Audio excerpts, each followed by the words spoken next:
Overall, though, like Arkham Origins, like, would you say this was was this more challenging than the other ones, than the others, or? Oh, so the other two is, I actually didn't work with. Oh, I'm sorry. WB Games Montreal. This is our first Batman game. The other two games were made by Rocksteady Studios over in London. Oh, okay, my mistake. But like overall though, how was the process of the game itself? Like, was there any kind of feats or any kind of troubling parts that you would say would be?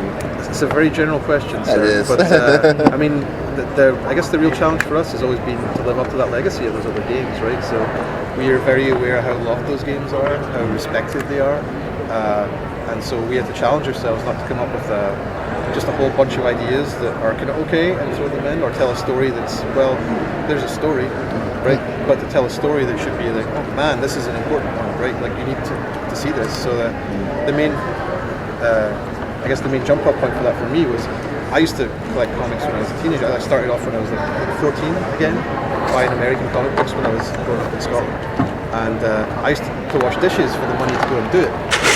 The book I always picked up over my pile every time when I went and collected it from the comic shop was a book called Legends of the Dark Knight, because it was this really important series that told about first encounters and mistakes Batman would make and how he learned to become the guy he eventually get to be. So that was really a big influence for us.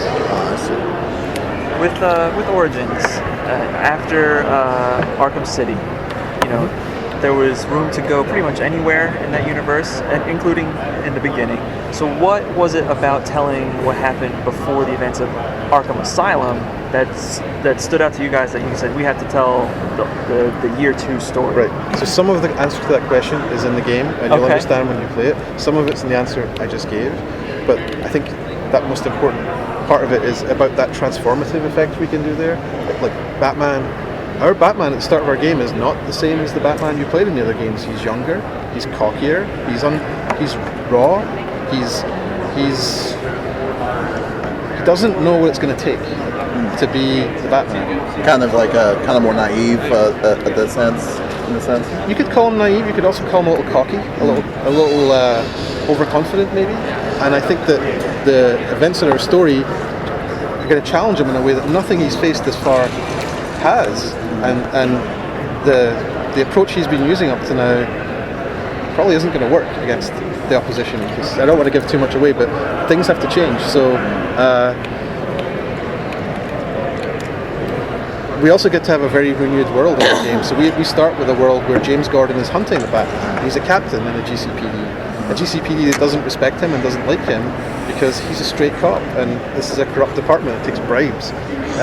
This is a corrupt department run by Commissioner Loeb, who's a guy that really is very different from the commissioner that Gordon will eventually become, because he runs the police almost like a gang himself. Right? So we get a very different world by going back to this prequel space, and we get to see things that, okay, we know that Gordon and Batman will be friends eventually. We know that, we understand that.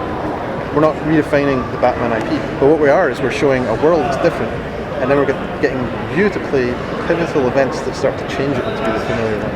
And so I think that whilst you know where it will end up, you don't know how it gets there. And I think that's going to be, there should be a bunch of interesting moments through the story, which I think will be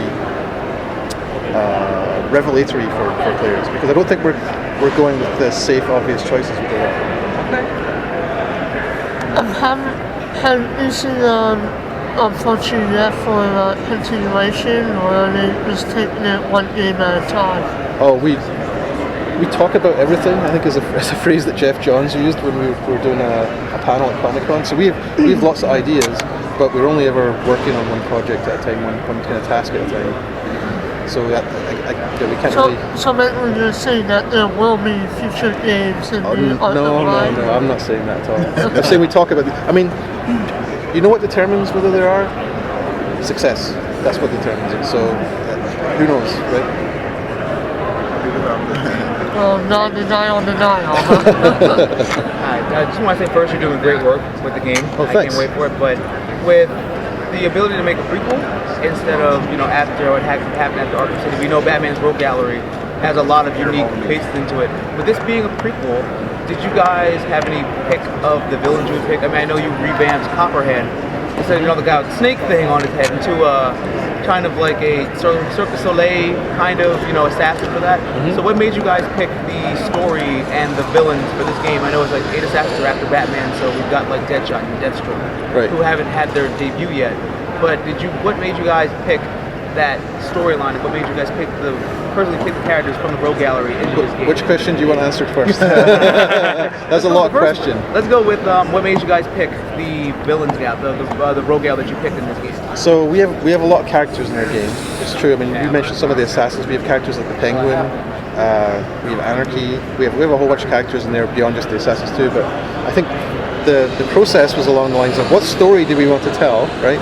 And we really wanted a story that would put Batman's back against the wall and force him to reassess how he's been doing things and what happens. And through that, we also realized we wanted to bring in some new blood into the game, characters that we haven't seen before, because a lot of the core characters were they were delivered brilliantly in City, but it was almost that core cast incompletion. And whilst we wanted to bring some of those characters back and rewind them back through this earlier career lens, we didn't want to retread all that. We wanted to bring new characters in. So the assassin character kind of came out of that, and I could answer it more length, but I'm getting waved at right here. I guess trying to make sure there's a diverse cast, trying to make sure there's a diverse set of gameplay challenges, and a mixture of fresh blood and familiar faces. Okay. That's how we arrived at that. If I have to boil it down. Thank you so much. Thanks for having me, guys. Go to that table. All right.